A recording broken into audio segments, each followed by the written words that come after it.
Have you ever thought about how the smallest choices can change your entire life? Like choosing one path over another, one job over another, or even just one way of looking at the world. We often think fairy tales are just for kids, full of princesses and magical castles. But some of them, especially the ones collected by the Grimm Brothers, are deep, dark, and packed with life lessons that are more relevant for adults than children.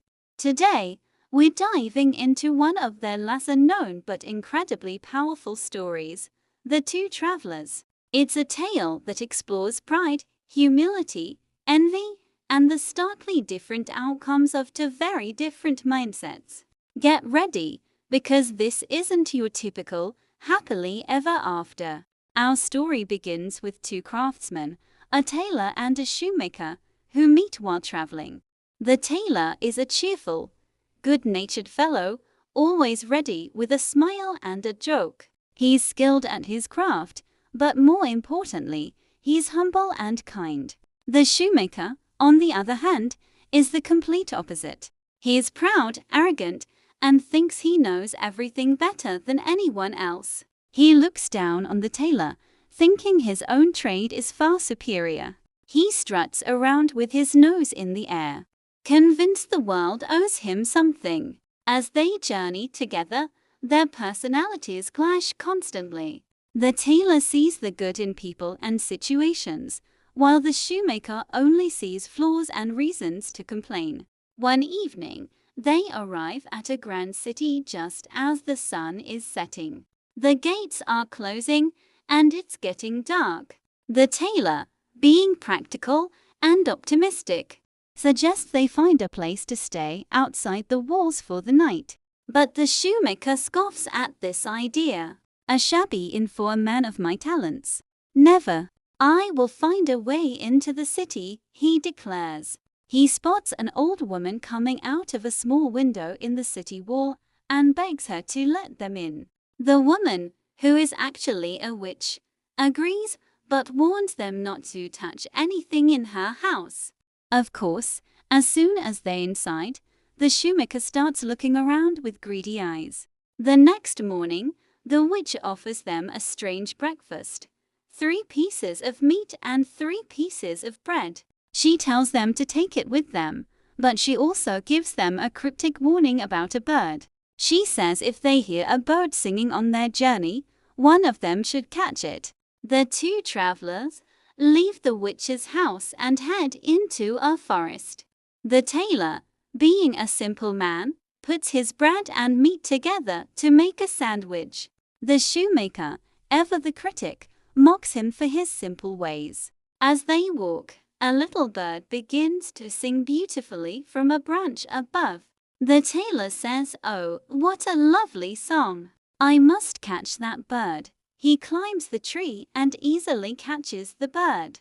The shoemaker, full of envy, says, "If you're going to have the bird, I'm going to have its egg." He finds a nest and takes the egg. They continue on their way. The tailor carefully holds the bird, while the shoemaker pockets the egg. They stop at a stream to eat.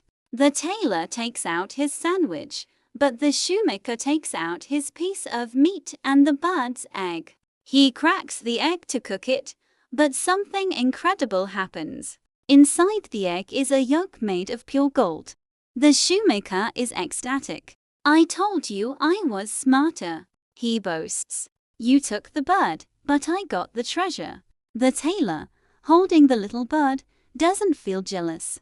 He just strokes its feathers and enjoys its company. As he does this, he feels something hard inside the bird. Curious, he takes it to a goldsmith, who discovers a massive precious stone inside the bird as stomach, a jewel worth 1,000 times more than the shoemaker's golden egg. The tailor, now incredibly wealthy, is overjoyed but remains humble. He buys a great estate and lives a happy life. But what about the shoemaker? His greed and envy only grow. He sees the tailor's good fortune and becomes consumed with bitterness. He thinks, "I must have a treasure like that too."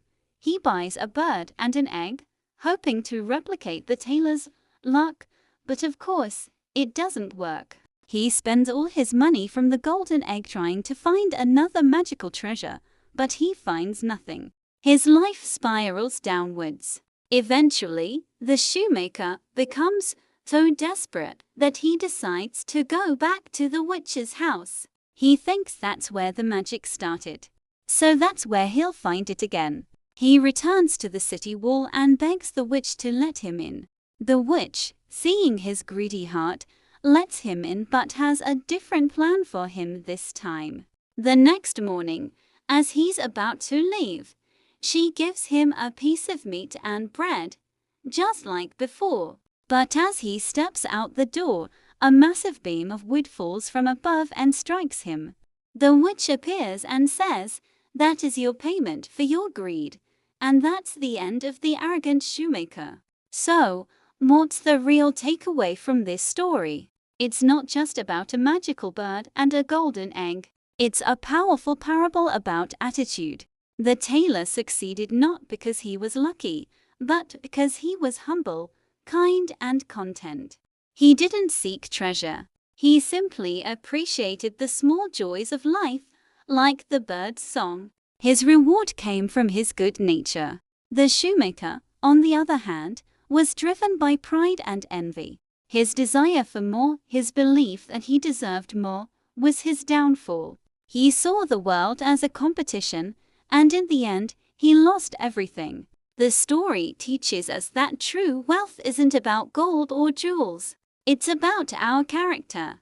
Humility, gratitude, and kindness are the real treasures. When we focus on what we lack and constantly compare ourselves to others, we end up like the shoemaker, miserable and empty-handed. But when we appreciate what we have and approach the world with an open heart, we find unexpected rewards, just like the tailor. This tale is a stark reminder from the Brothers Grimm that our inner world shapes our outer reality. The path of pride leads to destruction, while the path of humility leads to fulfillment. It's a timeless lesson that's just as relevant today as it was centuries ago. In our own lives, we are the two travelers. We get to choose which path we walk. Will we be the envious shoemaker, always looking for what others have? Or will we be the humble tailor, finding joy in the journey itself? The choice, as always, is ours. Thanks so much for watching and exploring this incredible story with me. If you enjoyed this deep dive into the world of fairy tales, make sure to hit that like button and subscribe for more. Let me know in the comments which Grimm's tale you'd like me to cover next. Until then, stay curious and choose your path wisely.